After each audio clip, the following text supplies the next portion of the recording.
I'm here at the offices of the Inland Valley Daily Bulletin in Ontario to talk to Mike Rappaport, who has a column called California Dreamin', which offers a poignant yet provocative look at life in California.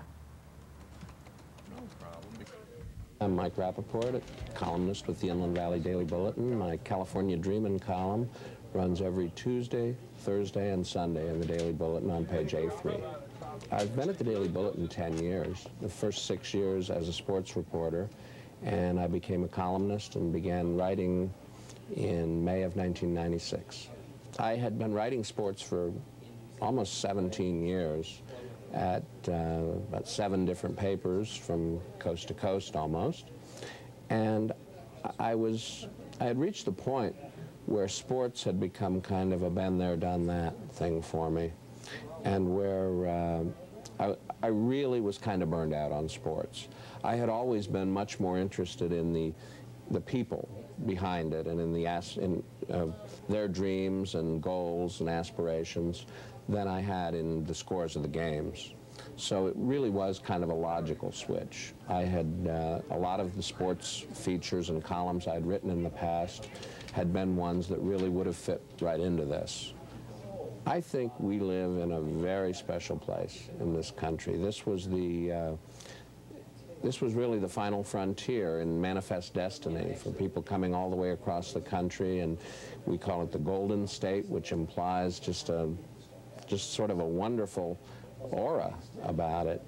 California is the ultimate melting pot in this country. I know melting pot is not really in vogue anymore now. I know in the schools they call it a salad bowl, but it's where people, especially now with the rise to prominence of Asia and the Pacific Rim, California is really going to lead America in the 21st century. And to me, we always have talked about the American dream. To me, the California dream, I once heard it described as the American dream with 350 days of sunshine a year. I think that writing about people and the way they live their lives and trying to reach their goals is just an amazing plethora of topics. I never run out of topics. I really have a great job because I'm not locked into any one thing anymore. When I first started doing the column 4 years ago, we had another columnist who wrote about political corruption. And the idea was sort of the same thing that the Chicago Tribune did for a long time with the late Mike Royko and with Bob Greene.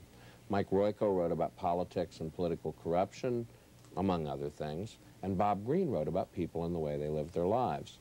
Sort of a good cop, bad cop setup, which is what we had here. Then 2 years ago that changed, and the guy who was writing about political corruption left. Now we have another 2-day-a-week columnist, David Allen, who writes humor.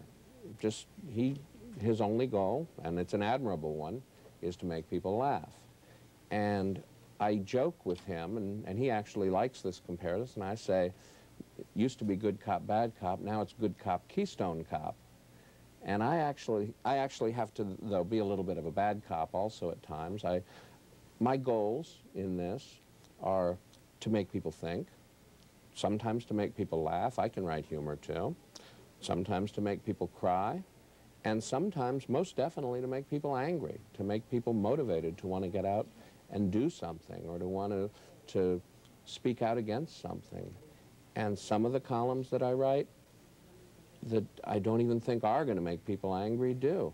I wrote a column about a month ago in which all I said in writing about the problems that sometimes that people of color have with police officers, I said that there's no reason that a law-abiding citizen of color shouldn't look in their rearview mirror and when they see a police car be able to have the same feeling that a law-abiding white citizen has.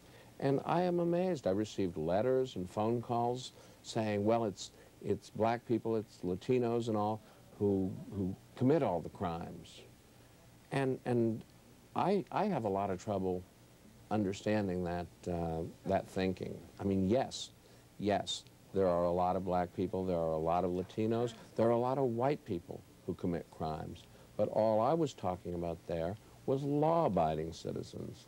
And to me, law-abiding citizens ought to understand that the police are their friends. The police are there to protect them. And that's the way it should be. Started my journalism career when I was 29.